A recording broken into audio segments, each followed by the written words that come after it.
What's up, everybody? How's it going? And welcome to Cafe Blank Podcast, continuing the Let's Talk Megaten. Today we have Tony from the YouTube channel Tony4You. How are you doing, man? I'm doing good. Glad to be here. Thanks for coming by.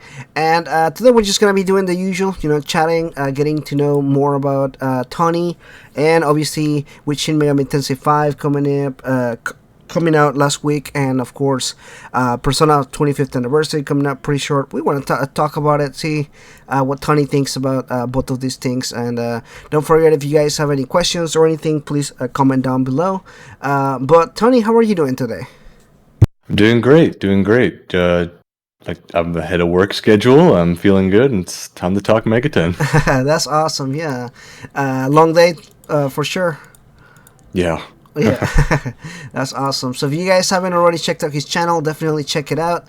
That's Tony4You. There'll be a link in the description down below. So Shin Megami Tensei 5, you already finished this game more times than I did, right? You were saying that you're already 100% the game.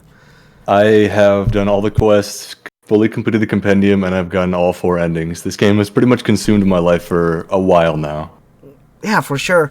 So did you get a review copy from Atlas, or were you just, as soon as the game came out, you just started playing it? I'm just kind of curious. Oh, I got a review copy. I wouldn't be able to get this far if I didn't get it at least a couple weeks early. I took my time with it the first playthrough, but this game is pretty good on repeat playthroughs. You can kind of just rush through it if you know what you're doing. Yeah. And it doesn't take too much longer. Of course. Yeah, I agree with you. I was actually shocked how short the game is. If you removed all the grinding, not counting the skipping the scenes or anything, because right now I'm streaming the game, and I have other friends that are streaming SMT 5 and everything like that. But I see their progress on the game, and I compare it with mine, which I'm just kind of I'm not grinding, I'm not doing anything, I'm literally just going through the story and trying to get the other endings and everything. But I was shocked how short the game is. Not really short, but even if you take out all the grinding and all the other stuff, it's not a very long game. Which I don't necessarily think is bad. I think some RPGs definitely overstay the welcome.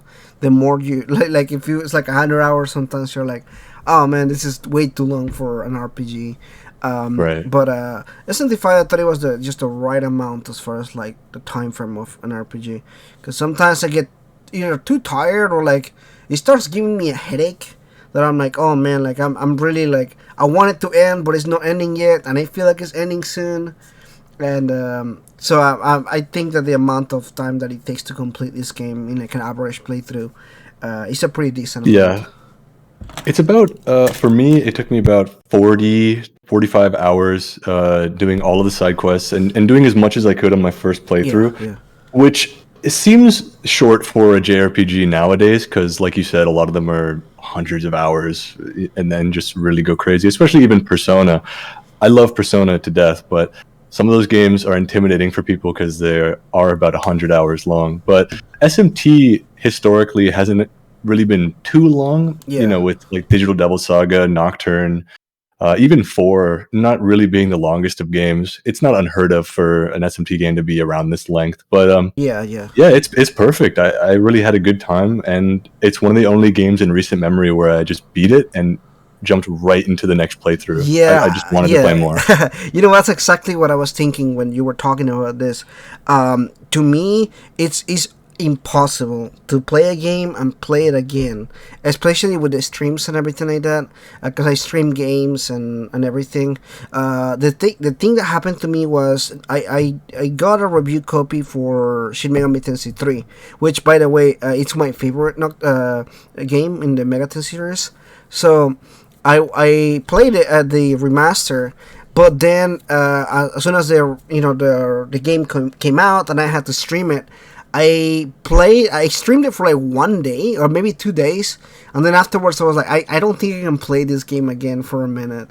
And it's not because it's just the game. I'm not ready to play this game again because I played it a bunch of times already. So like, to me, like I'm a little tired of Nocturne right now. So like when I finished SMT 5, I was worried that I was gonna kind of feel like that. Like, oh, I don't really want to play it right now.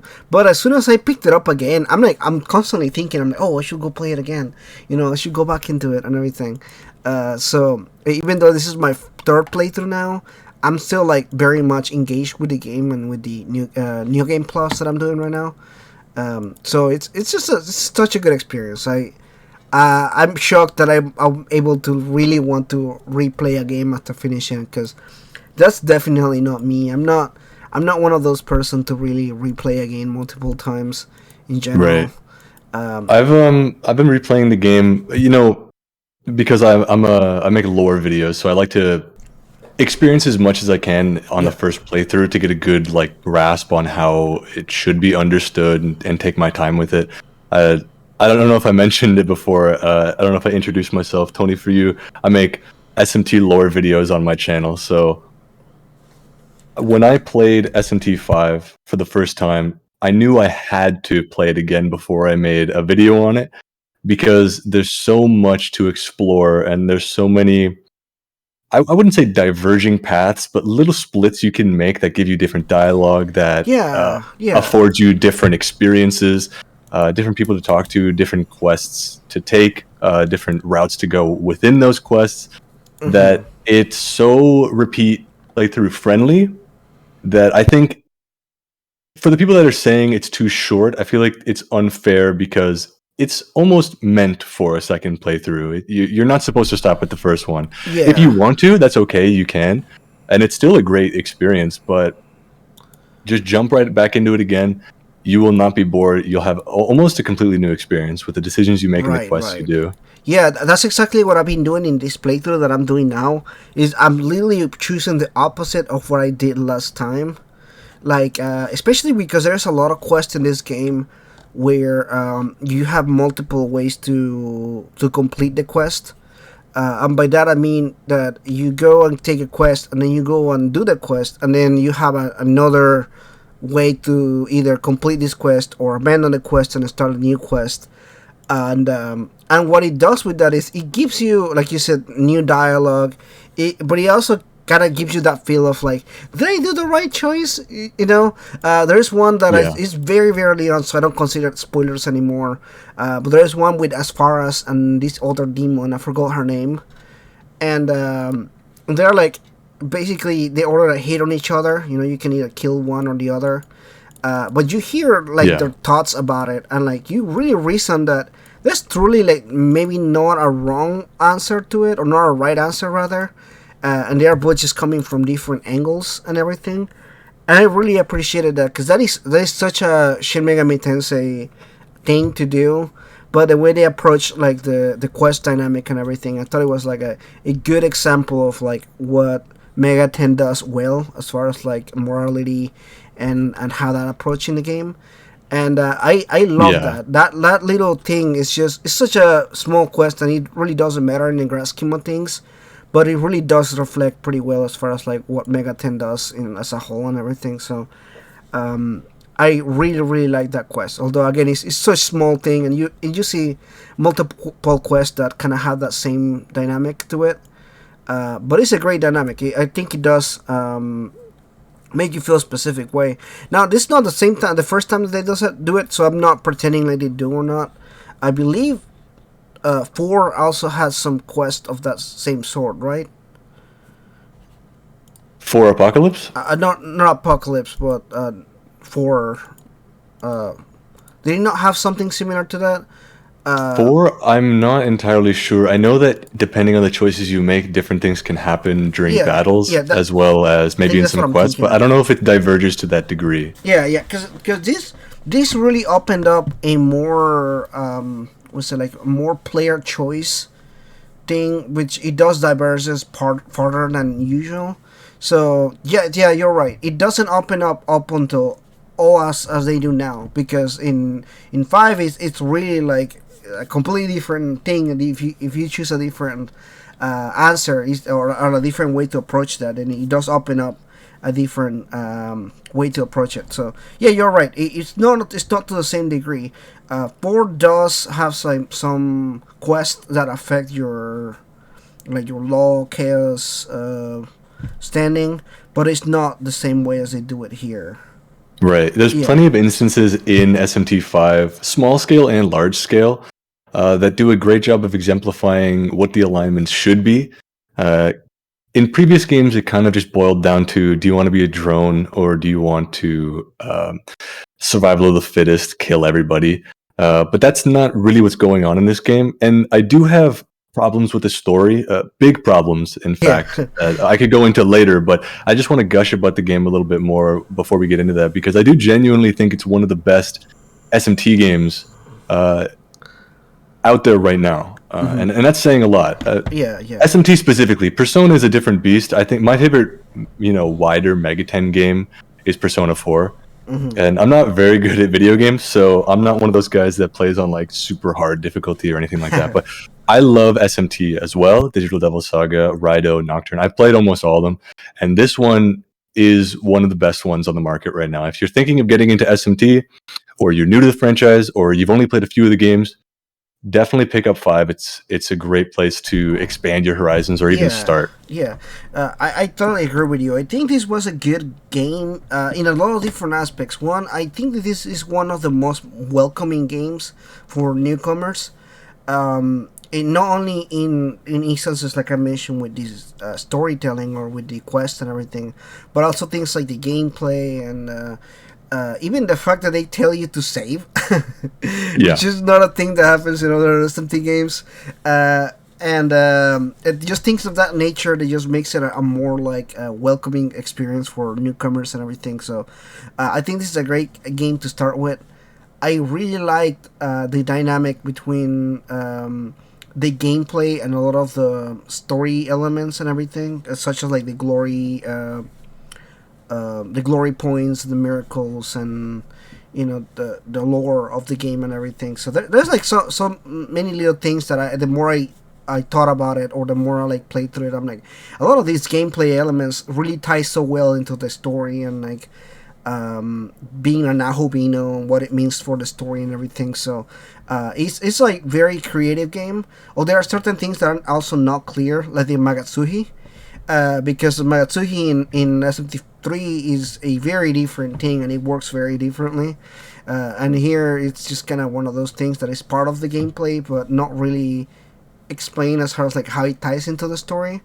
And even after playing it a few times, I still don't really know how it ties into like the grand scheme of things or anything like that.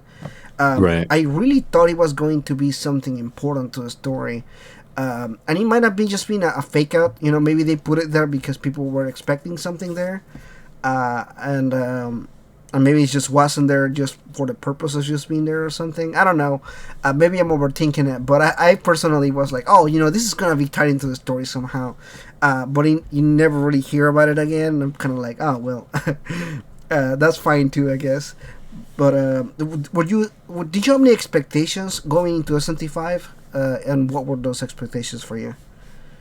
Expectations? I wouldn't say I had very high expectations, because I am fairly new to Megaten. I only recently got into the series when I was in college, so a couple years ago. I didn't grow up with these games. I wasn't like on the hype train since day one, like 4 years of waiting. So when SMT5 was announced, I didn't know about it. And only recently, when I got into the series, was I told, did I get this reveal the past couple months saying, 2021, we're going to get SMT5. So all hype aside, I was looking forward to it, and I was met with a great game. I was not disappointed. I can understand some people's saying maybe they would be disappointed if they waited, 4 years for this, and it wasn't, rock your socks off. But it's a good game, and if you go in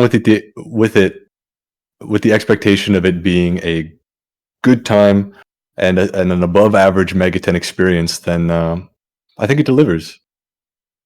Yeah, I think it does deliver in some aspects. It does fail in some other aspects, but I think overall, as a Megaten fan that has been waiting for a long time, I was content with what we got. I mean, in my review, I gave the game a 9 out of 10, and I pretty strongly believe that's still a 9 out of 10. Like what I got, I liked.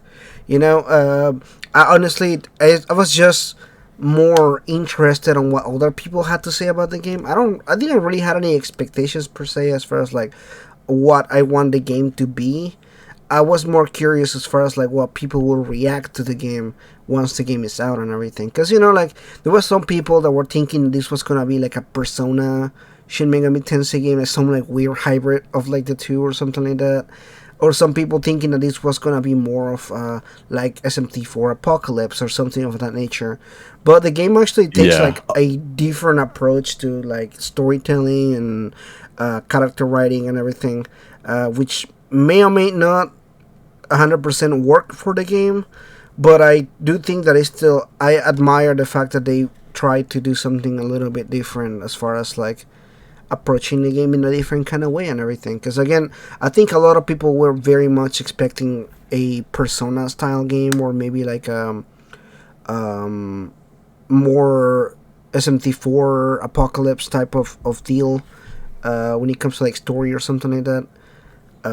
So I don't know. I can see why some people will say I'm disappointed or I didn't get what I was expecting. I can also understand that. I don't think that's a bad thing either. I understand like if you're saying like if you waited 4 years and you get something that's not what you wanted, I kind of understand that too. Yeah, I know when I was looking at the game, I guess they weren't expectations, but I had my hopes. One of the hopes was, like you said, I liked SMT IV Apocalypse. I feel like maybe I'm one of the few people in the world that genuinely enjoys that game, gameplay and story wise, because I recognize that it is very different from what 4 was trying to accomplish. But when 5 was announced, I was very worried myself that they would incorporate. And no spoilers because I'm talking about things that were shown in the trailer, but I was worried it was going to incorporate school life a lot more, and I was worried that Aogami was going to be kind of like a Dogda figure in your head, constantly talking to you and giving his input. Luckily, that didn't happen, but in some ways, they go a little too far in the other direction, and a lot of the complaints I'm hearing about the game are that the characters aren't fleshed out enough, and they aren't given enough screen time. And you know what? That is a fair complaint. I 100% agree with that. I think that there should be a balance between Apocalypse and 5, and they really didn't found that balance. Like I'm fine if they wanna maybe not develop their characters as much, or maybe they don't wanna not develop, but rather the word is like the character writing. If you want to maybe take a backseat a little bit on the character writing, or maybe not be so character focused, that's fine too. But what ends up happening with the game is certain parts of the game, especially going closer to like the end and everything, it just kind of leaves you hanging there. Like you're still kind of waiting for more, and it's like, oh, that's it. There's no more to it. And especially because the game takes their time to tease things. Like, oh, this character is doing something, what's it gonna do? And then, like, nothing happens from that regard. Like, there's setups. I feel like, I don't know if you feel the same way or not, but this is kind of my observations from, like, playing the game multiple times. There is a very strong beginning to the game where I feel like there's a lot of setups for, like, the different characters and everything like that. So I feel like they kind of put the characters in a specific kind of direction, but then you're expecting something to do with the character, or something happens to the character, but then like you don't really hear from them for a long time. But by the time that you see them, you're like, oh, I'm close to the end. It's like, are you guys gonna like go in the bring up the characters again, or like are you guys gonna do something with that? And then nothing happens, and you're kind of like, oh, like, okay, so like there's no setup, I guess. That's really it. I don't know. Maybe that's just me. I don't know if you agree with that or not, but I felt like he had a good start, but it just didn't go in any particular direction. I don't know if I explain myself. That makes sense. For me, I somewhat agree, and I think my complaint stems from another area, which is they set up these characters well enough in the beginning, yes, and then they develop them a little bit, and you see them on their journey to realizing their ideal.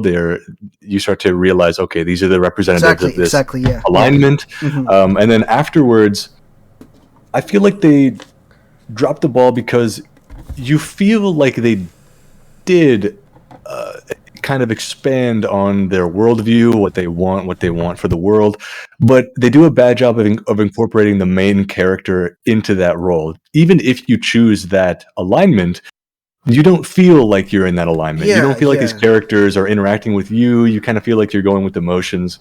And that's a Mm-hmm. big complaint I have with the Yeah, game is the yeah. way the story progresses is very different from even a game like Strange Journey, which diverges pretty heavily depending on what route you go to. Yeah. Even four Yeah, especially is exactly. completely different. Yeah, I think four is a good example of that because for those of you guys that don't know four, to kind of give you a little bit of a point here, they use kind of like the fish out of water story type of writing here, where there are a group of individuals. They're in this new environment, which is the Tokyo that they see and everything, and it's kind of like that. You start seeing the different characters react to things differently as they discover more of like the world that they're in and everything.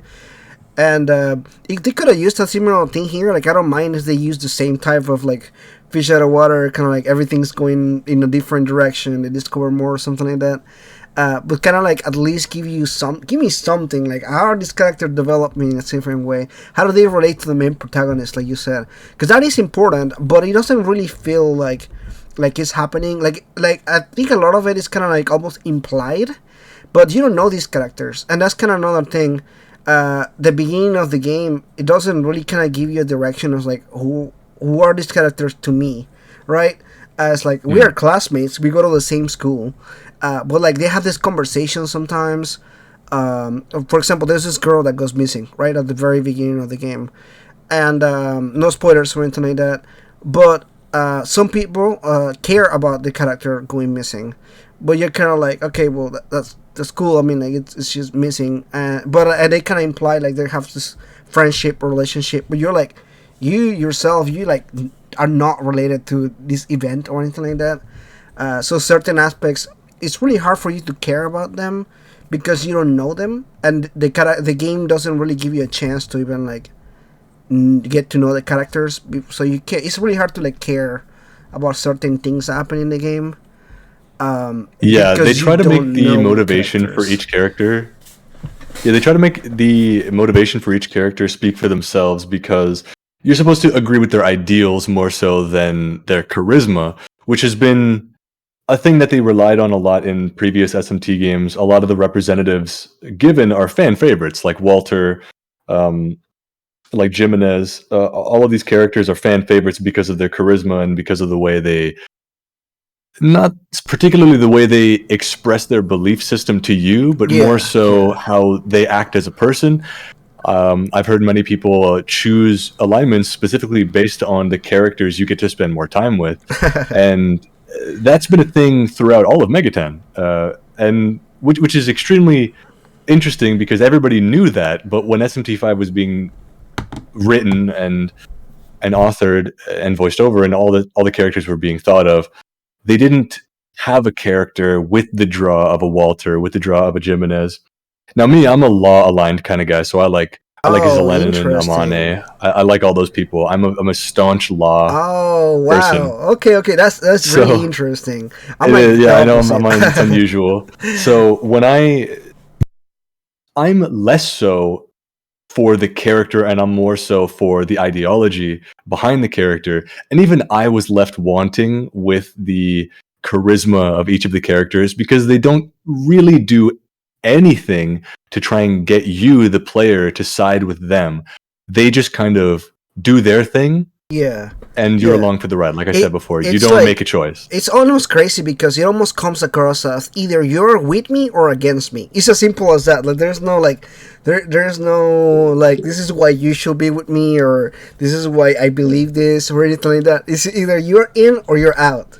And I was Yeah. and sometimes it doesn't really come across as like even like genuinely something that I'm like, like I really thought about it for a second right before I'm like as I'm developing through the game and everything. I'm like, I don't know. I don't know. I even as I was going through, I'm like, I don't know what I'm trying to do with this game, because the game hasn't like sold me into any particular ideology or anything.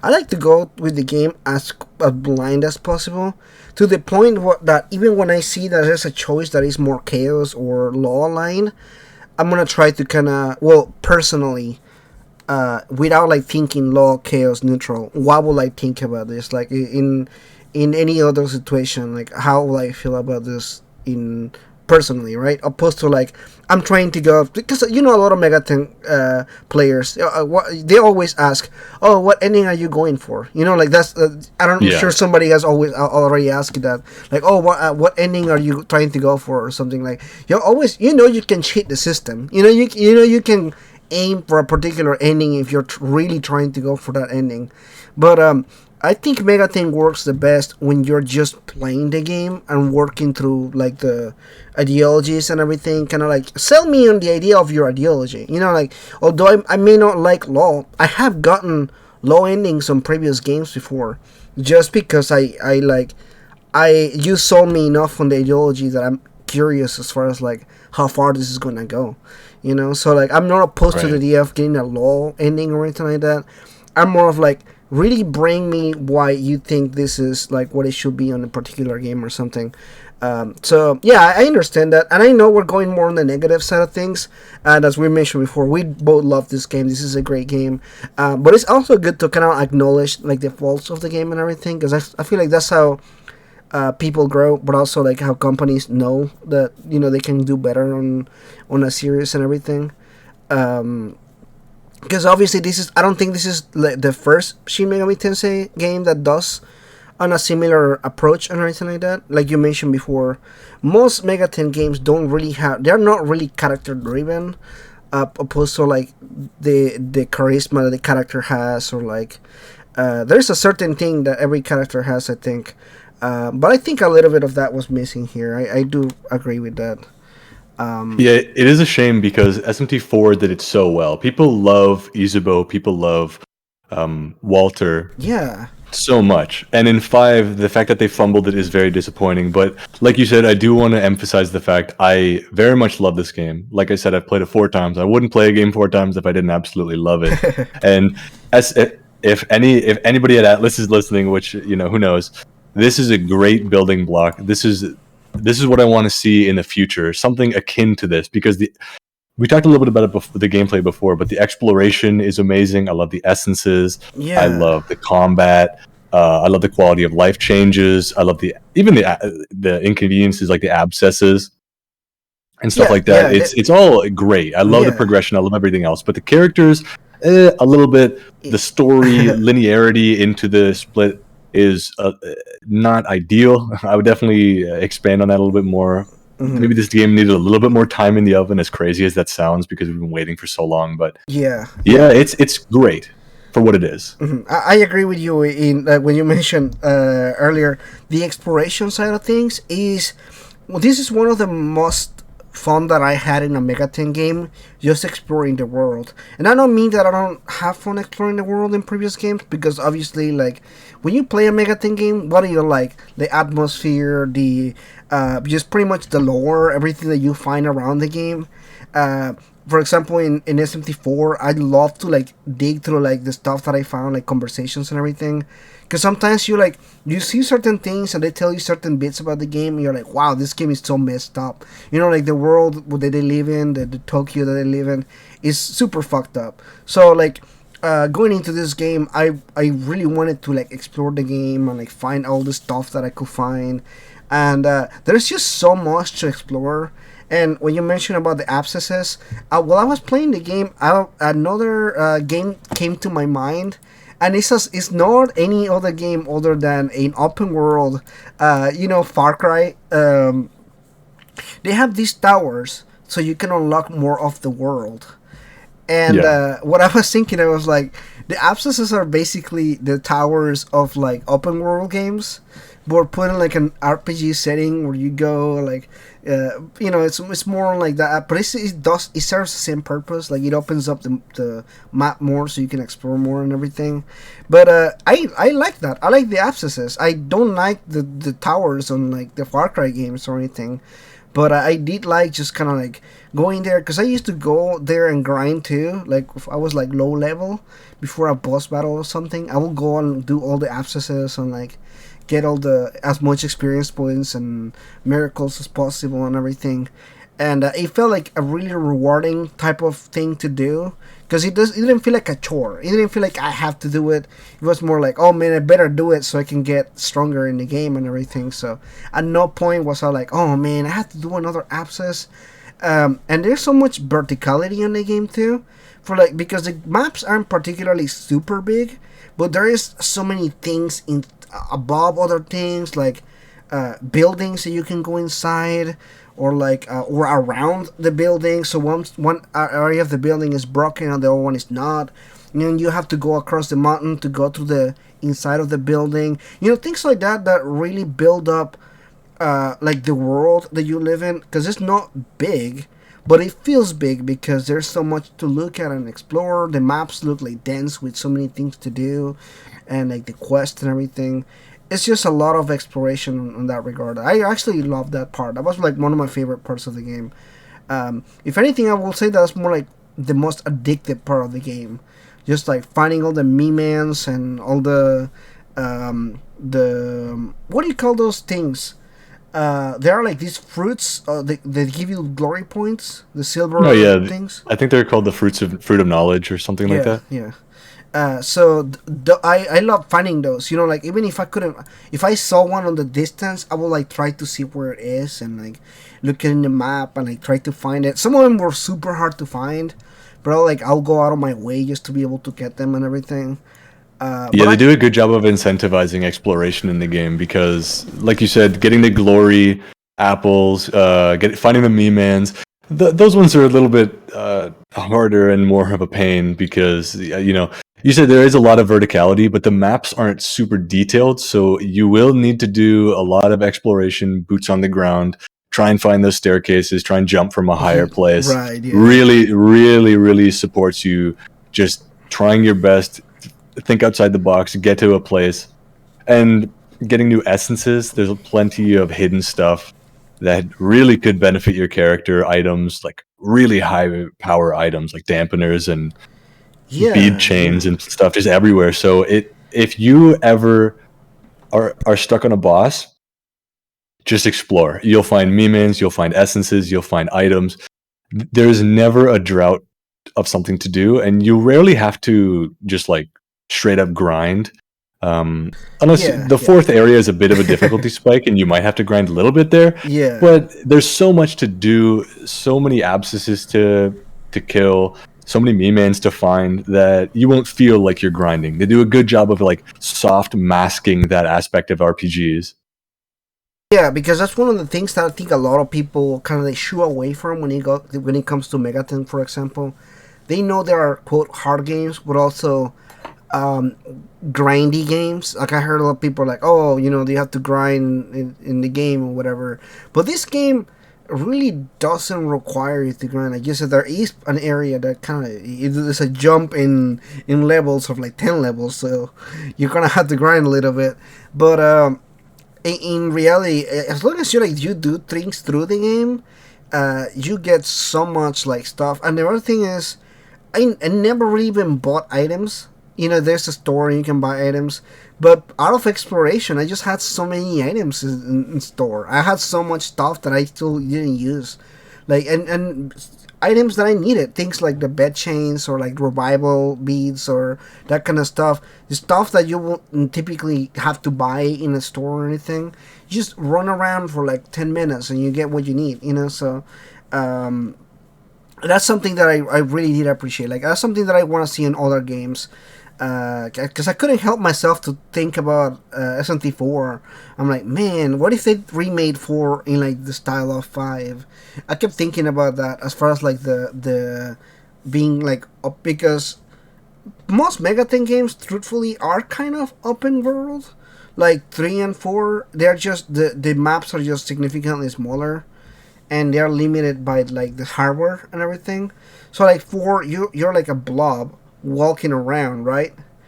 But it's still very much like you're still in an open map, right? And you're just kind of walking around. So 5 is really just the evolution of that, what that looks like if you're like in the city or something. I really just appreciated that. I love that. That was my favorite part of like the game, just kind of the running around, the exploration type of thing. I was actually surprised nobody compared this game to like Legend of Zelda, Breath of the Wild, or something.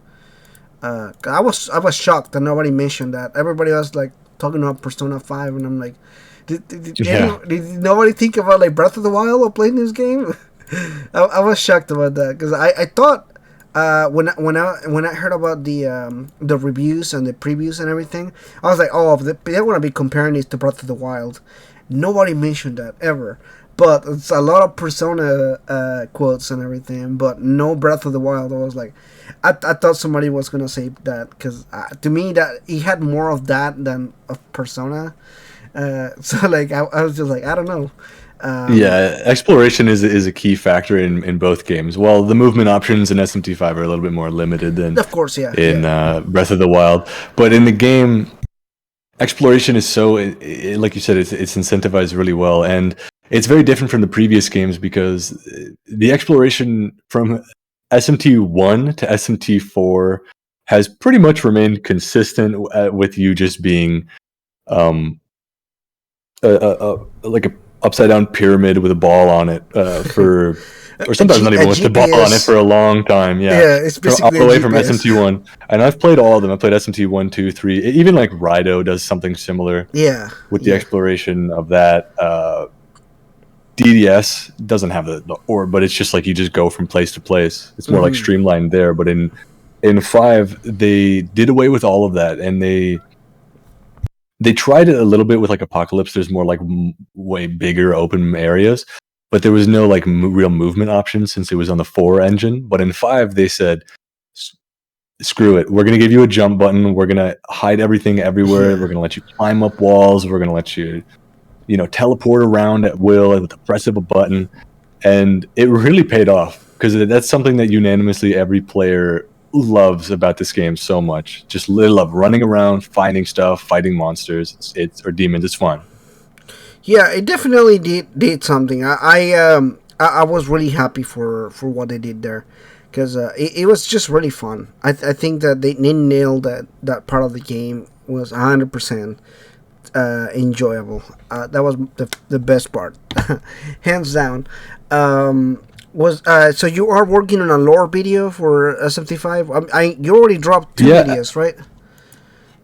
I dropped. Yeah, I have 2 videos regarding the topic. One that was released a long time ago, and one that was actually released today at the time of this recording. It was released today, and it's just talking a little bit about it. It's relatively spoiler free if you want to check it out. I I don't know if I'll be talking about it too much more because, as we said before, this game's main draw, while the story is good, um, it's not really jaw-droppingly amazing. There's not an extreme amount to talk about. Of course, I could, kick myself for saying that now if it turns out that there's actually a lot more to it than I anticipated. But it's fairly simplistic with the story. Um, but the one thing they do nail is just it being fun, and I think that's what they really wanted. They wanted this to be a good entry point. They wanted this to just be a fun game first, and let the rest come later. Because everybody likes to talk about Welcome. Is it your law fans, chaos fans. This game has the best story. That Yeah. game has the best story, and believe me, I engage in those debates all the time. I'm a story lover first, gameplay lover second. But even I will acquiesce that SMT5 is some of the most fun you can have on the Switch, hands down. Absolutely, I totally agree with that. But yeah, it's gonna be I told one of my friends when I finished the game. As soon as I finished it, I'm like, I think this is gonna be one of those divisive games, because some people are gonna love the story, some people wanna hate it, and some people are just not gonna buy with with what they did with the game. So I'm really curious once more people finish it, because right now it's been as the time of recording, it's only been, I want to say, about 10 days. Or yeah, 10 days since they released SMT 5. So like, frankly, the majority of the people haven't really finished the game. Unless you like sped run through it or something, I wouldn't really expect you to. Although I'm surprised about the people that they already finished the game twice, and they didn't get it like with review copy or something. Like, hats off to you. Like, that's pretty hard to do. So like, the fact that you already went through a whole playthrough and then another one, I am definitely like, wow, that's awesome. I don't know how they do it. Yeah. Yeah. I hope they're getting the most out of it, because they didn't spend too long. I know a person who's beat it in 2 days. Which, I mean, if you're one of those guys that doesn't really care too much about side quests and you just want to experience the story, I know plenty of people that are like that. Yeah. You can do that for sure. But I mean, you might not be getting too many hours out of it. Hopefully, you play it a couple times. Yeah. Also, if don't keep the side quest, there are some side quests that are like they relate to the story. So like, you may be wondering, hey, what happened to this character? You're like, well, if you play some side quests, maybe you can find out what happened to that character. Because that happens a few times with a lot of different characters you meet along the way. They do have some side quests or chain quests that you can kind of do along with the story and everything, and they kind of give you more of the game and everything. That's a very Shin Megami Tensei thing. That's not the only SMT game that ever does that, but this game definitely does a lot of that. So if you're new in Megaten and you kind of hesitate on doing some side quests, definitely do those side quests. Most of them are pretty good. You do have some that are fetch quests and everything, but a lot of them are very like, there are some that are just straight up funny, and there are some that are like very interesting lore wise and everything. So I strongly recommend people to do the side quest. I think that it gives you a good variety of them. At least they weren't as bad as in SMT4, because SMT4 has some good ones, but they also had a lot of really just boring, get this item kind of quest, and I don't really vibe with those too much. So yeah, definitely some of the quests here are really good stuff. I like the quest. Yeah, I really enjoy the chain quests. I really enjoy the quests that give you options that will affect your alignment. Like we talked about it before, the Apsaras and the Linan Shide. There's other quests that are very similar. The chain quests themselves, some of them are incredibly important to the story, and it would benefit everybody to do almost every quest. Like you said, there are quests that I like to refer to as MMO quests, which is like get 5, like kill 5, Karapakurs, or kill 5 bicorns, and then report back to me. Even those are worth doing because they will give you XP. Sometimes they'll give you money, which is very few and far between in the game. And some will unlock fusions. Some will unlock things that'll boost up your character.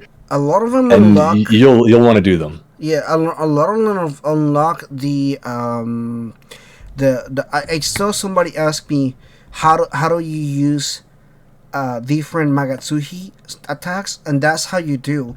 A lot of the side quests give you a talisman to be able to utilize other demons' Magatsuhi skills.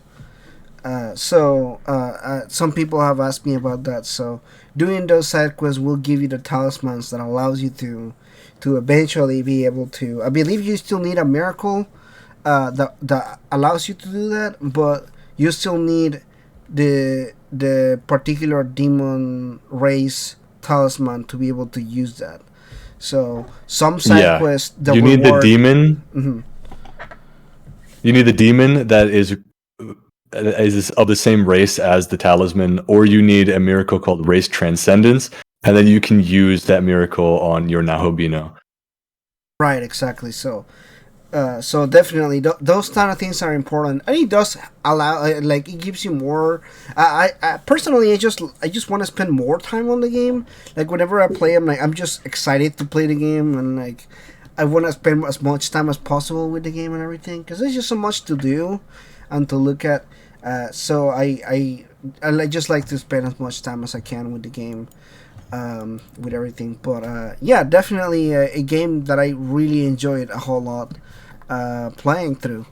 So now that SMT 5 is done, what is your plans for your channel? SMT 5, I'm going to talk more about specific characters in the games. I don't want to give too much away because I have a few on the list, but specific demons, specific characters, I'll be going in depth about the lore of specific ones. Previously, I talked about the angels of SMT. I talked about the law reps of some of my favorites in the series in the list format. So I talked about Steven and the Axiom. I talked about YHVH. I hope to do more in that style because I do love these games a lot, and diving deep into the inspiration behind each character is definitely something that'll give you a deeper appreciation for the series as a whole. Yeah, definitely. Like the one I'm doing now, even minute details, like in my Bethel video, been reading about Odin, specific characters, and the reason why certain items are called what they are, the reason why certain spells are called what they are, they're all references to biblical stories, to historical events, to myths and legends of each religion. And I hope to express that in an interesting format to my audience. Yeah, definitely. And I think you do a good job. I mean, your channel has exploded really within the last year, right? Yeah, it's been pretty crazy. I've experienced a pretty huge surge of growth, and I really hasn't sunk in yet. At the time of recording, it all came pretty fast. But I'm very thankful, and I'm very happy that I would be given this opportunity, and that I can entertain so many people. Yeah. So how did all this come to be? How did you start with YouTube? I started with YouTube. My first video was published April 24th, 2020. And it was because I was getting into Shin Megami Tensei, and I played a few of the games, and I feel like I chose games that weren't the best to start out with. So I stuck with it, where a few of my friends quit the entire series because they played the same games I did. They weren't really into them. Some games require a more in-depth understanding of the mechanics and the story behind each Shin Megami Tensei before you can fully enjoy them. But I stuck with it. I delved deep into the series and I really ended up loving it. So there were a few videos saying where to start, where's a good place to start in Shin Megami Tensei, but there were none that really had the same ideas that I did. For a player like me, you even said I'm very different from the average player. I'm law aligned. I like stories over the gameplay. So I made my own where to start SMT. That transformed into giving my thoughts on the endings of like Nocturne was one of my next videos. Then I started a series explaining the lore behind the starting personas of the main characters of every Persona game. And then that kind of snowballed into me realizing that I loved talking about the real life lore inspirations behind the characters of Shin Megami Tensei. And from there, I've just been putting out SMT lore videos to help people kind of come to the same love of the series that I have. Yeah, that's awesome. So what was the video that you think did like the one that took you to where you are now? Like what was because it people that don't do YouTube, like not every video does the same. Like every video does significantly different from each other. So to you, what was the video that really kind of like helped you to where you are now? I think the video that helped me kind of hit my stride a bit. It started off slow. I was doing the meaning behind the Persona series, which I'm still very happy I did, but they weren't doing incredibly well, mostly because I didn't really understand how to really market myself publicly. I was just putting out the videos and having them just go. But then I learned a little bit more about how to do thumbnails, how to edit things properly, how to format the video in such a way that it's interesting. I experimented with editing when it came to the top 10s and the top 5 videos that I did, and those did fairly well because I think the topics were interesting, and I was really putting a lot of effort into the editing. Not that I wasn't before, but this was like a complete effort to make it super duper interesting, go out of my comfort zone. Then I said, you know what, I'm going to go out on a limb. That's something very different from the previous videos that I've made, and talk explicitly about the real life history, do a ton of research, the real life history, the real life lore behind why you can't say YHVH, because a lot of people were asking, why is it censored in the games in SMT 4 and Apocalypse? Why can nobody say the word YHVH, the name of God? So I put my nose to the grindstone and I made that video. I released it. I didn't expect it to do very well because there were people telling me like, I don't know, that's not really interesting. But I released it and people liked it, and I liked it too. So I made another video about Steven and the Axiom, and that one was a little bit more contentious. I got a few people telling me, a lot of people told me it was good. A few people told me it was bad. That comes with the territory of making videos. That comes with like every single video you do. You're always gonna get like some people that are gonna either disagree with you or even like come. But it's also good because sometimes when people comment, they comment things that you didn't know. Like legitimately some things that, although they may say it in like the rudest way possible, there are some people that legitimately give you a new input on something that you just didn't know. Like even after you do research and after you like work on it for as long as you do, sometimes you just miss stuff. Sometimes you get things that you didn't know. So it's cool. Like I agree with you. Sometimes it comes with the territory. Like the comments. I've been very lucky with everybody's been very respectful that have been in my comments. I've interacted with a lot of people, and the vast majority of them have been very pleasant, very smart. The people in my comments, they actually, like you said, they do say things that I had no idea were even in the games. And with the point of my channel being, I want to express things that one might not know initially about SMT, it's very beneficial that the people in my comments are doing the same to me, so I can take that and incorporate that into my research, make better videos going forward. But then after the Steven video, I made the Angelic Order video, which was a complete passion project that I made because I love Law so much. I love angels. I love the whole like vibe that YHVH, Kingdom of Heaven, is portrayed in SMT, the Angelic Order itself. And I made that video, and it really just took off from there. People were really enjoying it, and from then on, I've been making SMT lore videos in the same style. Right on, dude. I'm glad you were able to kind of find your ground, because sometimes that's the biggest thing that you kind of. Sometimes when you start YouTube, you don't really know what to approach. You kind of obviously you know what you want to talk about because there are things that you are passionate about or things that you like.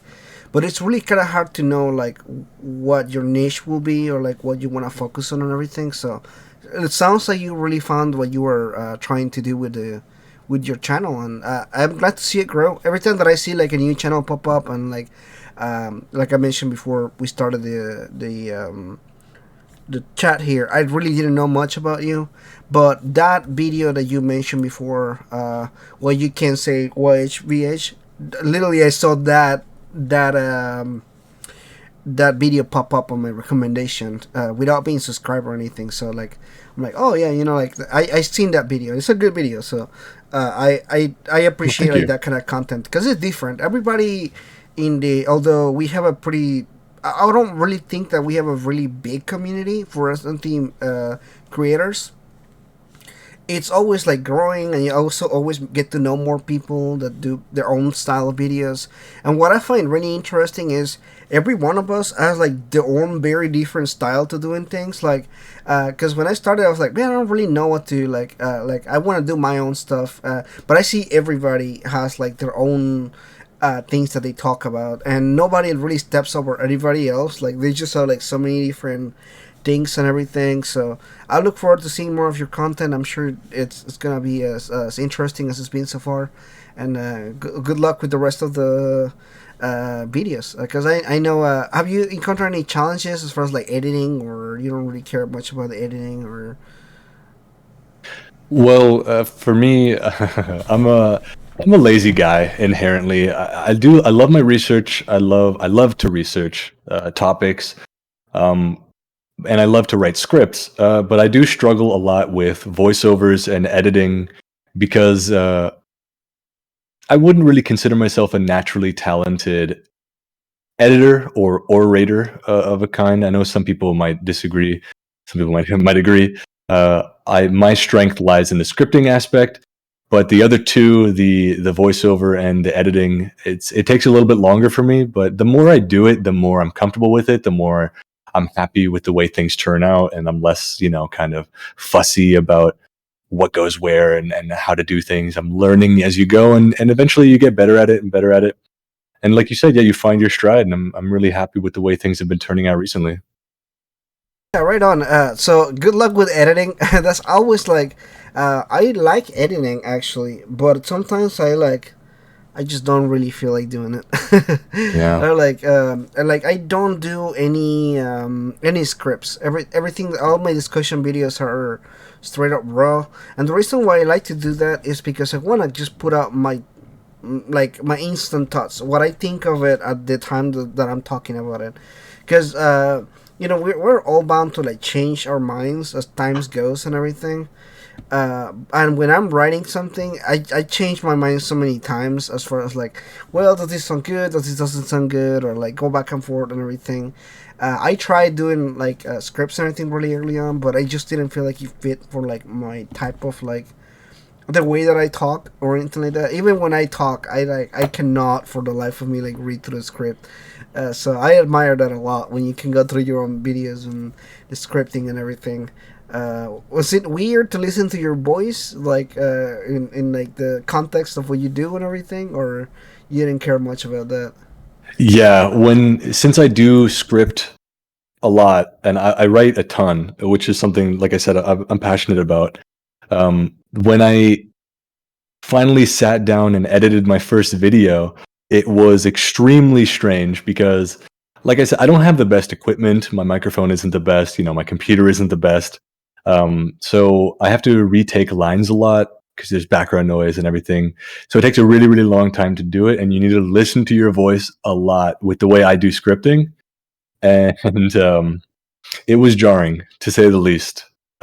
Hearing your voice over and over and over again, you really start to get sick of it after a while. But Yeah, and sometimes even like I hate that happens sometimes, because sometimes even when you say something in the moment it sounds fine, but when you hear like 3 or 4 times you're like, that's kind of stupid. Or like yeah, that doesn't make sense as much.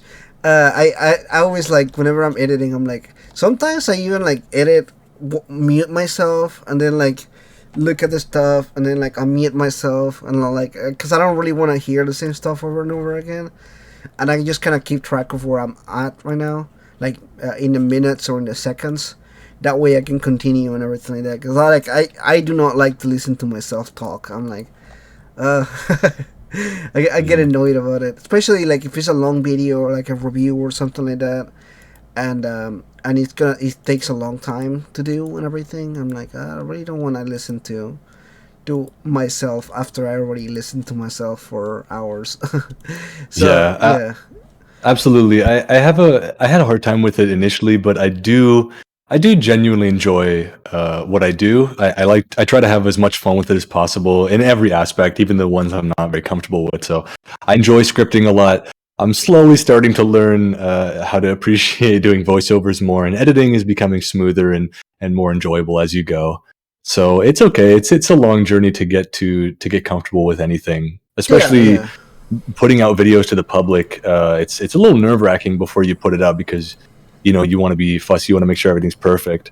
Yeah. Especially with the videos I do, which incorporate a lot of research into religion, theology, mythology. You want to make sure everything's perfect, everything's right. You didn't misspeak. You did the right. You said the right things. Okay. But the more I do it, the more confident in myself I become, and For better or for worse, I've been putting out videos faster and hopefully of higher quality. That's good. That's good. Are you hoping to make this a career at some point, or is this just kind of like one of those things, like kind of just a hobby? Well, that's the dream, is to make enough money to do this full time. I would love to. I would love to make videos that could continue to entertain people to a wider audience. And if I could get money from that, enough to live relatively comfortably, to facilitate that, that would be awesome. I don't expect to, really go insane on YouTube. I'm happy putting out videos. Of course, I hope for growth, and I dream of being super duper popular. I don't expect it. I try to view YouTube in the healthiest terms possible, which is like, if I get popular, that is amazing. If I don't, if people enjoy what I do, that is great. The more people enjoy it, the better. But if even a couple people love it, then that's great. But yeah, I mean, hopefully, maybe one day I'll get a good chunk of change. Right, yeah. I get a good luck with everything. It takes some time, but I mean, I think you're doing great with the channel and everything. So it's just bound to grow as you go farther in the in what you do and everything. And I think Megaten is great because there is so much to it. There's like so many games. There's so many different approaches to every game. Like the lore, for example. There's just so much in it that it's just definitely like gonna be one of those things where there's a lot of content to be made out of it. That's what I'm getting at. Oh, absolutely, yeah. So, Because there's plenty of real life mythological figures, or real life figures and mythological figures. Sorry, in the game, and the way I do things is I really like to deep dive in specific ones, and there's so many to choose from, that there's pretty much no chance that I run out of relevant topics or interesting topics right, to talk exactly, about. exactly. And even if you did like, even if you did run out of like Megaten content, there's still like Persona or like mainline versus everything else that there is in the games. There's just so much to cover. I think that Megaten as a series, like as an umbrella of everything, there's just so much of it that I can see also why it's so overwhelming sometimes for the beginners that are just starting the games and everything. Even back then when I started playing Nocturne on the PlayStation 2 on Persona 3 and everything, there were already a lot of other games to play. You know, like there were already other like stuff, and I got overwhelmed back in the day. So I can understand now. I cannot even imagine like Persona fans or like people who are just kind of starting games. Like it must feel like really overwhelming to like look at all these games to play and all this lore and everything. So yeah, your content is definitely gonna help out people. Although I don't know how much of it will be good for beginners. Do you aim to do this for like everybody or like experienced players, or do you have like an audience that you kind of write this towards? Yes, I like to gear my content towards people. I've even been getting an influx of people in my channel that don't even know what Megaten is. A lot of my videos are geared towards people that just find the topic interesting. Like the Angels video that I made, I use SMT as an avenue to talk about these angels, and I derive a lot of the research from what's given in the games, but a lot of it is research that I got from real life texts, real life angelology, and plenty of people watched that video. And I know some people were even introduced to Shin Megami Tensei from my YHVH video. They said, and the angel video, and people that don't play SMT watched my Steven video and thought it was interesting. So I hope I can articulate these points, these finer points of Shin Megami Tensei, and express them in such a way that the wider gaming audience, or even the wider just people that enjoy good stories, can appreciate. Yeah, definitely. Because a lot of these things, Megaten particularly, a lot of the subjects that you talk about are actually just things that are based on like mythology, are based on like the Bible. You know, like so a lot of this stuff could be applied for things that are not just Shin Megami Tensei. And that's actually what got me into Megaten in the first place. It's just like all these different god pantheons of different mythologies, or like not even mythologies, but also like stories, or like there are just so many things that they take from so many different avenues and everything. And just looking at everything just kind of come together in like a video game form is really interesting. I never seen a series like this where they do something of this nature, and I will expect it to be more controversial than it actually is. But it also not controversial. I personally don't think it's controversial because of the way they approach the game. Because it never feels like offensive or like in mean spirited or anything like that. It really does feel like they know what they're doing and they do something with it in a very unique way. So I appreciate what they do with the series in that regard, because I don't know, have you seen any other games that do something similar to what Megaten does? Because I never really seen anything like that. Well, there's been games that derive inspiration from real life religions. Like, I know a lot of JRPGs, like Final Fantasy X has like religious structure symbolism in it, like with the papacy and the way that game handles it. But nothing so explicit as to just say, this is YHVH from the Old Testament. This is him, pretty much. Of course, it's a different context. He acts different. He has different rules assigned to him, especially with the whole Stephen and the Axiom thing behind him. But that's a story to go real deep in the SMT iceberg. Right. But no other really game explicitly says, this is Lucifer, this is YHVH, this is Odin, this is Zeus. These are the characters from real life made manifest in this world. Yeah, exactly. That's exactly what I mean by that. Like, there's nothing of that nature. Not that there's no references to in other RPGs or anything like that. Because the Nier series, for example, does have like a lot of references to other types of, and it does derive from it, but it's not explicitly like you said. Like, this is blank from the Bible. Like that's as simple as it can be, but it's also very complicated in like the context of the game and everything. So I really do like the approach of it, because again, I don't it never comes across as like offensive, or because I see it's a heavy debated thing on the internet when it comes to like being a religious person and playing games like the SMT games, because so I've seen some people that almost like they do play them, but they feel a little weird about like the whole demon thing, and you literally summon demons and you talk to them and you get them in your party and stuff like that. But at the same time, like the context of it doesn't feel like as weird as the idea of it. Are you a religious person? If you don't mind me asking, you don't have to get into that topic if you don't want to. I wouldn't say I'm overtly religious. I do obviously have a very great interest in religion, but I myself, despite being very law aligned, wouldn't consider myself extremely religious. No.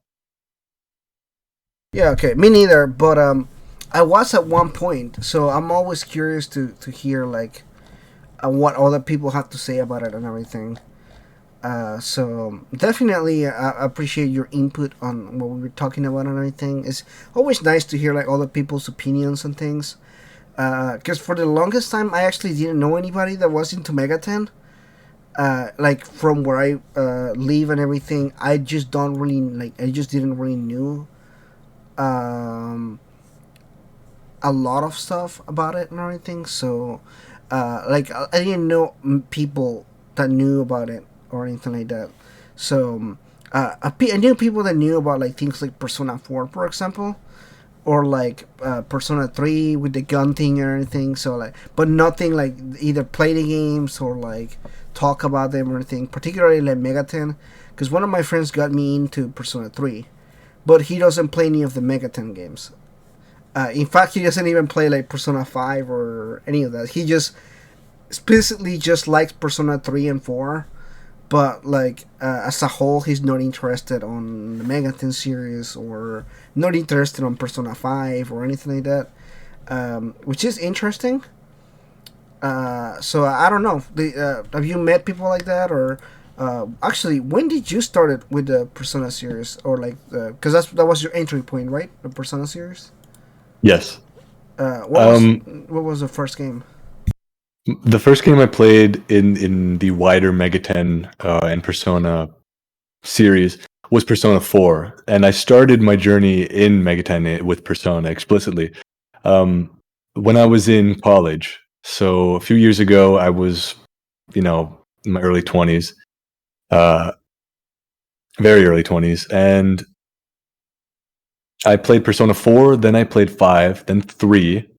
Um, then 1, then 2, and then I decided, you know what, let's dive into mainline because I was very intimidated, like I said, which snowballed into me making the Where to Start SMT video. That's the first video I made on my channel. But before that, I played Digital Devil Saga first, and I didn't appreciate it as much as I should have.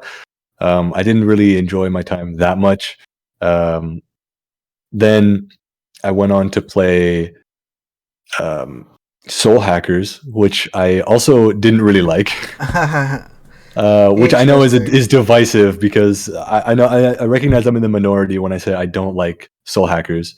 But then I went to play Nocturne, and then after playing that, it all clicked. I loved Nocturne so much. It's one of my favorite games ever. Then I went back to play Digital Devil Saga again, beat it. Digital Devil Saga 2, one of my favorite RPGs ever. Raito 1 and 2, SMT 1, 2, 3, 4, 4 Apocalypse. I played If, and then I expanded my horizons. I played Persona Q 1 and 2. I actually have a list. Hold on, let me pull it up of all the SMT games I've played. Oh, yeah. Strange Journey. Strange Journey is my favorite game on the series in Megaten. That's my personal favorite Shin Megami Tensei game. Persona, it's Persona 4, hands down one of my favorite Persona game. SMT, it is Strange Journey. But yeah, I've played almost all of the digital Devil Survivor 1 and 2 as well as even Mach X. I've played almost all this series has to offer over the span of a couple years, and I don't regret a single second. It's been really fun. Right Aside on. from maybe a little bit with SMT If. That's a game is a little bit rough around the edges. I'm curious to hear about your opinion on this. Have you thought about going back to DDS again and play them again now that you're kind of more into the series? Yeah, I've played both DDS 1 and 2 fully again, and I love it. I love them so much. I love almost every single game in the series. Yeah. I won't go too into which ones I dislike, unless you want me to. But there's only a couple. Yeah. That's fine. If you want to talk about it, that's fine. Unless it's a video that you want to do in the future. I don't know. Well, it doesn't really fit my channel, but I'm not a huge fan of Soul Hackers or SMT If in particular, as well as the Persona Q series. They're a little rough around the edges, but the rest of the games I thoroughly enjoyed. Even as far back as SMT 1 and 2. I still even think SMT 2 has one of the best stories. One of the best alignments and one of the best stories in Megaten. Yeah, I think it may have the best law alignment in the series. You agree with that? I think it does. I think it does have the law, the best one. That's the one I was telling you when I was telling you earlier that I played the story naturally and I got the law. That's literally how I got that one. Well, that's interesting you say that. Yeah. Because SMT2 is one of the only games where I was swayed to go chaos. Interesting. That's weird. Yeah, that is weird, right? Yeah, I always try to play the games like as honestly as possible, but every game has like its own flavor, its own characters, and they make you feel a certain way at the time.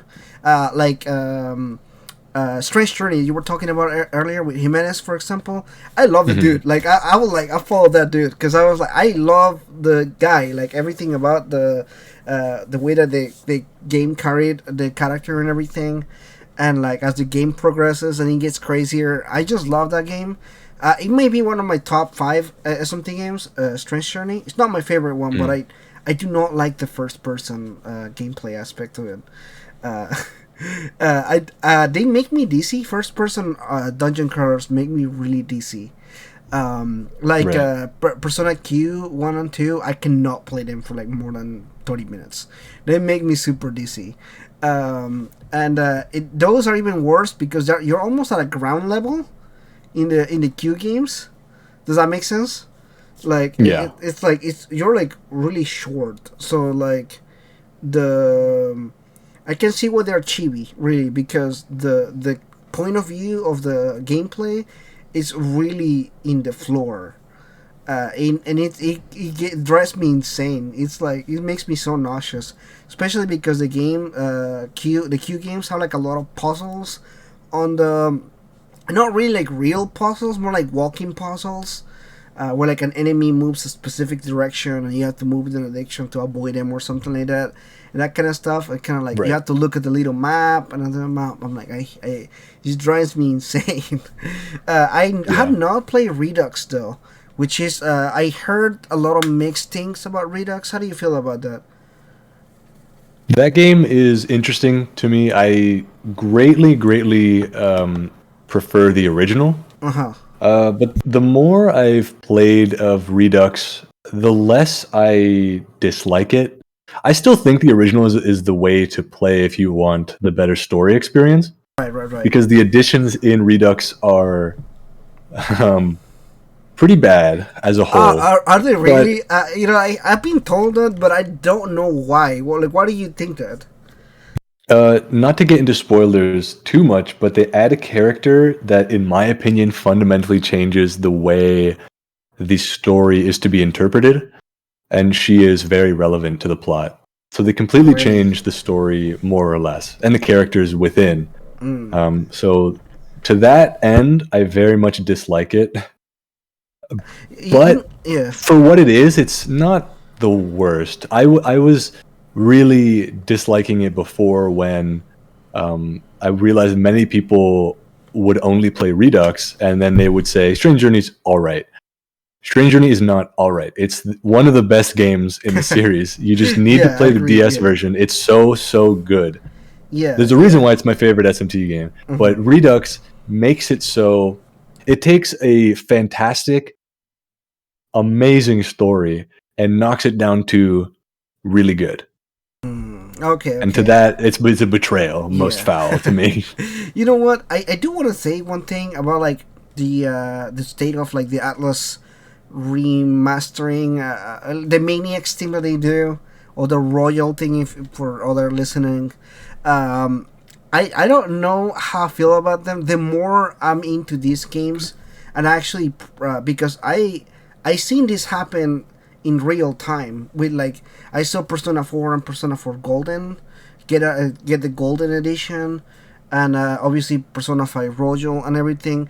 And I'll be very frank, adding a new character to the series, to the game and the story, it is not working for Atlas. Like I have never seen him do it right. If that makes sense. Right. Yeah, I see that. As a person who really loves Persona 4, this is odd because my favorite SMT game being Strange Journey and my favorite Persona game being Persona 4, in both of those remakes, they add a character that I very much dislike. Yeah, and the Um, worst part is they are tied to the story and the lore. Especially like if you yeah, think of like Persona 4, with no spoilers, it very much ties into like the core aspect of what the game is about and how it happens and everything. So and if that's you have to really think about it because the game doesn't explicitly tell you that. But if you go back into like the lore and the Japanese goddess and everything like that, it really ties into the story and everything. So I just don't think that they do a good job with it. I don't. It doesn't mean that I don't like the characters because I like the art of it. I like the interactions that you have with the characters, like in Persona 4 with Marie and everything. I don't have a problem with Marie as a character. I think she's a fine character. I don't think she's a great character, but I think what you do, you hang out with her and see her, you're like, oh, all right, she's a new character, whatever. But they try to tie these characters into like the storyline and everything, and I never really seen it worked out well. Like I just really haven't, and I've seen this multiple times throughout the series with like Soul Hackers did it, right? Soul Hackers did it too. Yeah, Soul Hackers. Well, Soul Hackers was I'm fairly certain was a almost complete remaster or remake. Mm-hmm.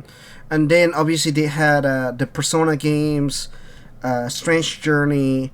Apocalypse was supposed to be the Maniacs version of SMT4. Obviously, they did their own thing with it and everything, and I certainly didn't appreciate all the all the characters that they added into that game.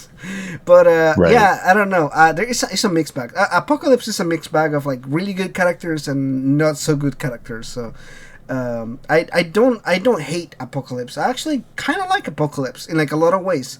I like that they spend a lot of times developing the characters themselves. Like they do spend a lot of time just kind of giving you a different face of like the Tokyo, because SMT4 has a very different view of Tokyo, as you know, you're playing as Flynn, who is a samurai, which is a different person from a hunter in Tokyo, right? So like you get to see a different face of the Shin Megami Tensei 4 world. So I appreciated that new view and everything, but some other aspects I didn't like as much in the game. But it's still great games. I never played a game, SMT game that I think is a bad game. Like even the games that I haven't liked as much, I still think they're pretty solid games. Can't say the same for the Persona spin-offs, because there are some that I definitely don't think they need to exist. But that's neither here or there. But as far as like Megaten games and everything, I never really played one of them. I'm like, oh, this is a bad game or anything like that. And thinking on Right. it, it's been, every one of them has such a different experience and like flavor to it. I never really get bored of like even like playing through them, because they're so interesting. They do very very different stuff with it.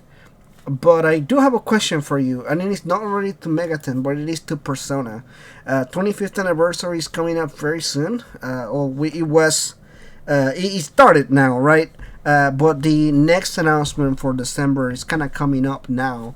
Do you have any expectations for that, or do you have anything as far as like what you think it could be for the next announcement? From what I know of people who have been a part of the series for a really long time, a lot of people like to expect game announcements when they do an orchestra or when they do a musical performance of some kind. They like to announce things that are big. Me personally, I don't care too much about anything other than just a game. I want a game or I want a port to PC. What I do expect from Atlas is I almost know for certain, or it would be silly if they didn't, to port games from consoles to PC, since from what I've gathered, Nocturne HD on Steam sold extremely well, and same with Persona 4 Golden on Steam, also sold extremely well. So hopefully they will announce something, either a new game as a whole, or more games coming to Steam. That's what I hope to see. Okay, so let me ask you this: would you rather have Persona 6 or a Strange Journey PC port? Well, a Strange Journey PC port would be awesome. I don't think it's feasible because that's a DS game. I think they would have to remaster it almost from the ground up, completely like changing it. If they did decide to do something like that, first of all, I would hope it's not the Redux version. I would hope it's the DS version, and for them to remaster it in such a way that it would work well on PC, that would be like a dream come true. I would be on cloud nine. But it's a lot more likely and maybe better for the series as a whole for Persona 6. Yeah, I think it'll be interesting what the next announcement's gonna be, because the first one was obviously the concert, which already passed by the time of this recording. They already did the concert, by the way. Oh, they did? Yeah, they did. They did not announce anything at the concert, so. My bad. Yeah, no, it's fine, it's fine. You're not the only person that I have seen comment that. But this was an orchestra concert. Typically, they do a concert with like the whole band and Shoji Meguro is over there playing the guitar and Lin is dancing or whatever. And they're all cosplaying and they bring like the big TVs and like the gameplays is on the background and everything. But this one was a legit concert, which is cool, and I would like to see it. Like if Atlas is interested in like selling the DVD or something like that, like I'll be down for that and everything, because that is a whole other thing, right? That's like orchestra, and they have the singers and everything, so they do like different versions of the songs and everything. So that's cool and everything. But yeah, I browsed the Japanese Twitter like 2 days ago actually. And no, they did not drop anything or announce anything. It was just kind of just a concert, which is fine. Again, there's nothing wrong with just a concert. But I think a lot of people were expecting like some kind of news from the concert or anything like that. But nothing of the sorts, as far as I can tell. It was just a concert. Oh well, I still have my hopes for the PC ports. I still think that's coming. Yeah. I can't say for certain, but Yeah. I'm really hoping and praying that they give us PC players, because I don't have a console really. So I play my games primarily through PC, and Yeah. please, Atlas, let me buy your games, please. I want to play Royal. I can't. I don't have a PS4, and heaven forbid, I will never get a PS5. As long as I live, I'm convinced they don't exist in Canada. But just please let me buy your games, Atlas. Yeah, you know what? I seen that from a few people mention the same thing. Just wanting more PC ports and everything. I actually do want to, because although I do have all the consoles, I over time I found that the PC is just one system. PC is always gonna be on PC, right? Yeah. So it's not like PlayStation or like the Nintendo systems or Xbox, where you have to get the new console, or you have to worry about, is the next PlayStation 6 gonna be backwards compatible or something like that. For as far as like a being able to play games for future generations of gamers and everything, I think PC is a way to go, because it's always gonna be there. If you wanna play Shin Megami Tensei 1, it's still on PC. You have to find it somewhere, but it's still available there. If you want to buy Shin Megami Tensei 3, it's on PC. So like it's just such an easy thing and everything. Although it's a little harder to get into PC gaming, I think, for a lot of different reasons. First of all, those graphics cards are as impossible to find as the PS5 right now. I saw a 3060 the other day for like $1,200, and I was like, "That's just a 3060. That's not the 3080." So it's crazy right now. The pricing for electronics, and particularly chips and everything, it's really hard to find stuff. So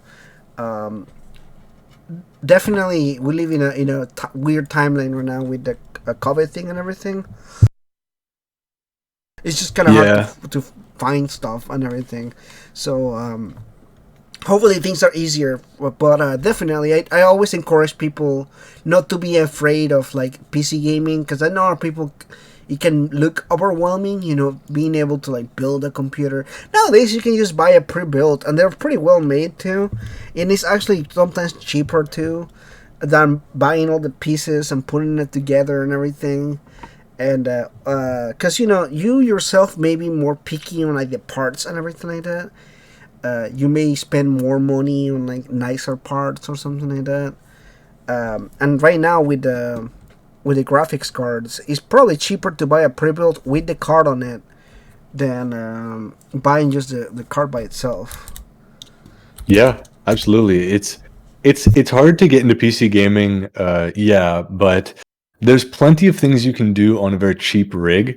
I've had my computer for years and years and years, and it's served me well, and I've only had to take out and replace a few parts. And I'm no computer whiz kid. I take it to the repair shop sometimes, and whenever I want to upgrade it, or whenever there's a problem, however often that occurs, Right. every couple of years. But This thing has played games since day one, and I don't play games that require like a huge amount of like processing power, fans blaring, ultra settings. Yeah. Like if you just want to sit down and you could play like Persona 4 Golden port on Steam on a laptop easily. You could play it Nocturne Remastered easily. And the other games in the series as well. You could play them if you were so inclined, but I will not ask you or invite you to do anything that might potentially get you in trouble. Yeah, of course. I understand. Yeah, like I think PC gaming is starting to like expand more for like the wider audience, people that are trying to get into it and everything. I definitely seen a lot of influx of like people that don't really know more or much about like PC gaming, kind of getting into it and everything. So it's always nice to see and everything. I encourage everybody to like get a good PC. It's just it works so good for everything. I don't mean like good like, oh man, like a $2,000, $3,000 PC or anything like that. You don't really have to drop a lot of money into like a good PC that runs games and everything. Yeah. Yeah, and you can do a lot of things with it. It's not just gaming. Like I use it for like graphic design. I use mine for like editing, like a bunch of other stuff. So other hobbies that have popped up over time, I like to do it and everything. So PC just has a lot. So it's so flexible. There's so many things to do on it. The console can't really just play games on it. That's what they're made for and everything. So it's a different thing. The one thing that I don't like is the Switch. I just do not like the Switch. And when it first came out, I thought it was a great idea. I thought that the Switch was a great console idea. But over time, I just felt like it's not as convenient as I originally thought, especially with things like things like you take it out and it's like a handheld whatever, but then it really suffers like performance issues because it's a tablet really, right? So I don't know. I don't like it too much, but I also see why people like it. I'm just not really a Nintendo fan per se. Like I own like 7 games on the Switch or whatever. So, so like I'm not like probably not the right person for like a Switch or something. In fact, I bought the Switch for Shin Megami Tensei 5. I don't know if you're the same way or not, but that's why I got mine. Yeah. I got my Switch for Shin Megami Tensei 5 and Fire Emblem Three Houses, pretty much. That's it. Yeah. Oh, I didn't know you were a Fire Emblem fan too. Would you? Yeah, I am. Would you be ever interested in doing some Fire Emblem content on your channel? I don't know. It doesn't really fit my channel too much right now. Of course, I'm open to the opportunity. I like other game series a lot. Of course, Shin Megami Tensei is my favorite, but maybe at some point I could go into stuff like that. Maybe some historical inspirations for some of those characters too. Yeah, that would be cool if you did something like that. What are some other series that you like? Good question. I've been playing Fire Emblem is a great one that I like. I love the GameCube games, one with Ike. Even the newer ones with not Martha. Uh, Fates. Oh yeah, is a little on the rough side. Three Houses is great. Awakening had its moments. Yeah, Awakening was a big one, I think, for the series overall. It might have been like the Persona 5 of the series, actually. Because I saw a big influx of people that started in the series because of Awakening. It was like the big game for the series, I think. And then like the follow-up wasn't as good, so... Yeah, I really like my fighting games. Particularly, I like Tekken. I've been playing a lot of Tekken 7. Nice. Yeah, big fan of that. Also, Final Fantasy series I really, really love. Yeah, I dropped off of the Final Fantasy train after 13. I played 13. I didn't play the sequels and everything that came after that. And then 15 came out, and I was excited for 15 when it was 13 versus. So I was just kind of looking out for the game and everything. But then 15 really disappointed me.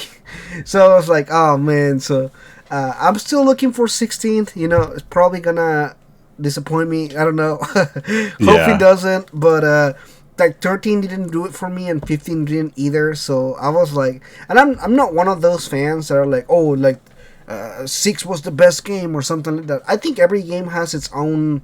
It's very much individual, although they do have like the numbers and everything. Each game feels unique to each well, except maybe 1 and 2.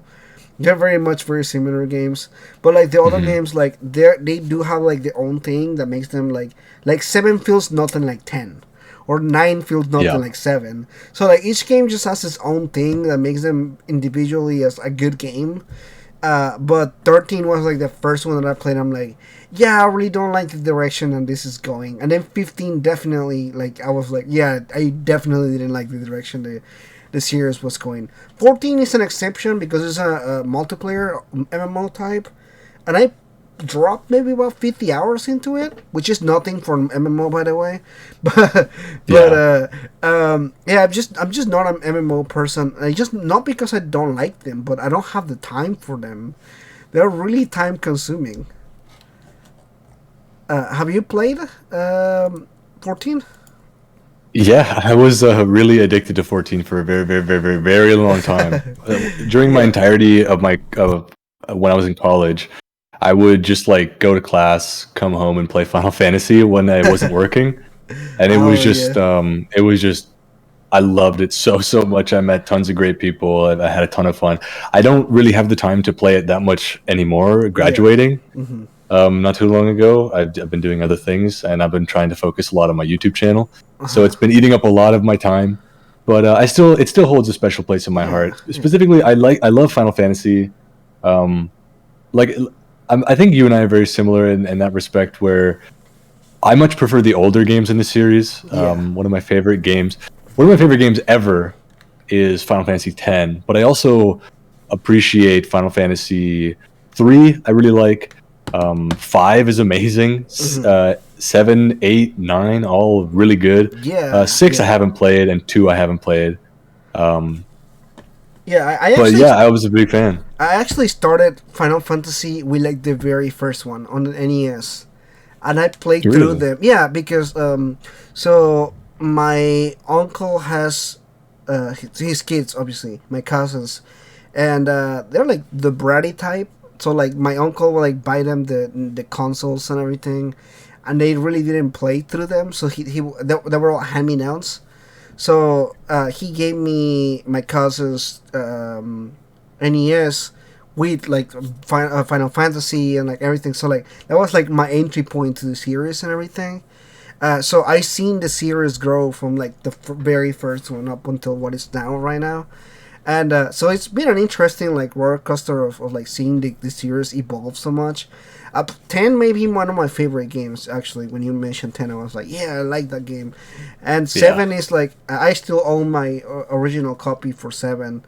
And that game, it's funny because I don't really have that nostalgia for 7, because 7 wasn't my first Final Fantasy game. So I think a lot of people look at 7 as like the game that they started with, and they really look at it as like the game and everything. But personally, I don't see 7 like that, so I just see it as another game in the series and everything. So, although it did do some interesting stuff as far as like being the first 3D Final Fantasy game, or like what they did with the game and everything, but I just see it as another game in the series because they're also different from each other, like I said. I do like 8 and 9 a lot too. They're like pretty good games, and I think they build up really well from 7. And that's why a lot of fans don't look at every Final Fantasy game is like every Shin Megami Tensei game. They build up from each other. Like you can see an evolution from the games, especially from like a gameplay standpoint, or like the way they carry like storytelling and everything. It really has like evolved over time. But when I played 13, I was like, oh man, that was the kind that I wanted, evolution. But I do hold that 16 may be going back to the roots. It does look very appealing to me, but I don't know if it's the way that they edited the game, the video that I saw, the trailer or anything like that. But it does appeal to me a lot, so I'm curious to see how that's gonna turn out. Are you gonna be checking out 7? Not 7, 16? To me, my history with kind of falling out of love with the series was I actually didn't hate 13 that much. I thought it was all right for what it was. It was a fairly interesting story, you know, with the Fal'Cie and the way they did that with lightning. Yeah. Say what you will about the characters, they are what they are, but they're okay. I like them. Right. But with 13-2 was I beat it and I really did not like it. And I couldn't even bring myself to play Lightning Returns, so I don't know how that is. Yeah, I 14 was amazing. 15 I hated. I could not get into it. I hated it so much. And 16 looks, I don't know, I haven't watched too many of the trailers, but it doesn't look that great either. Yeah, that's what I'm thinking too. I'm like, I don't know if I even want to get it, because for one, like, the gameplay doesn't look bad, like, but it doesn't feel very Final Fantasy. Like, chocobos are there and like the summons are there and everything, but something about it doesn't feel Final Fantasy. The only thing that grabs me is the idea that the director is actually the director from 14. So so that's the only thing that I'm kind of like, okay, what is he gonna do with the series? Like, I'm curious about that. But 15 killed Final Fantasy for me. Like 15, like 13 was kind of like already like, like. But I saw it and I'm like, I played it and I was like, that's I couldn't play the other two games. So I was like, it's just not. I'm not invested in the story or the characters. So there's no reason for me to continue with the next one.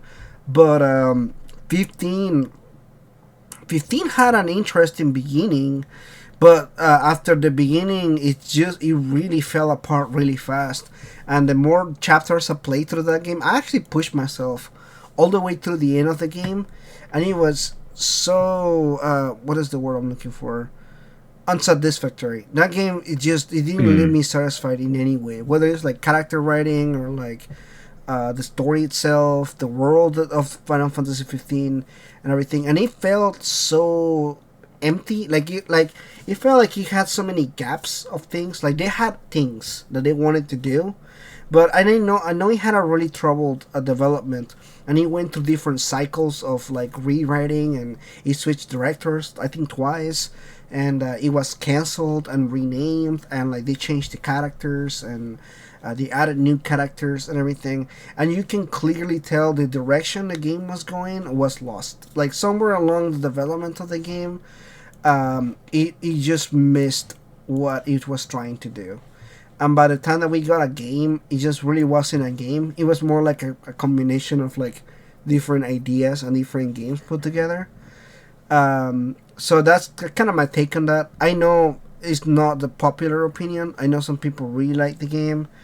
But I just feel like it's an incomplete game, and the fact that they even tried to that's what pissed me off. That's what really like crossed me off the series, is when they were selling DLC for the characters, like stuff that should be in the game, because it's like it's part of the story and everything, and it was like sold as DLC. Like, do you want to know the motivations for the villain? Buy the DLC. It's gonna tell you why the villain wants to do the thing. Like, what kind of bullshit is this? That really upset me. Like, sorry to curse or anything, but that really irked me, because I'm like, you're telling me that I need to pay you more money so I can find out why the villain is trying to do what he's trying to do. Like, that's just ridiculous. That sounded ridiculous to me. I don't know. It's just that really broke the series for me. So I'm kind of like very skeptical when it comes to 16. I'm like, I don't know. Maybe I buy it on sale, or if I can get Square Enix to give me a review code or something, like, I'll check it out. But I don't know. I'm still very much on the fence. What worries me the most is how much they're milking 7 right now. That I'm like, yeah, they're gonna delay 16, like, because they haven't talked about it since the original announcement and everything. So they're doing so many things with 7 right now. Did you check out the remake, by the way? I have no console, so I don't have the ability to do that. I thought they were gonna release 7 for PC. Have they not done that? As far as I know, I don't think they have. I thought If they have, I would purchase it, I think. yeah. I don't know. I for some reason I thought it was. I heard that it was gonna come out to PC, but I never heard about it again. So I don't think we ever heard about it again after that. But yeah, there was something about it. It was like a leak or something like that happened a while ago. So I just assumed that it had already come out. So I see now. Okay, well, I would like to hear your thoughts when you hear once you play 7. You did play the original 7, right? I actually haven't played 7. You haven't? Oh, interesting. No, I've never played 7. 7 and 6 are one of the only Final Fantasy games I have not played. Oh, interesting. Did you start with 4? Not 4. I'm sorry. You start with 9 or 10? I started with 10. 10. Okay. Yeah, I think a lot of people's it was either 7 or 10. I just hold 10 close to my heart. It was a really emotional roller coaster for me with that game. I related a lot with like the characters and like the main protagonist and everything. The plot twist that happens in the game.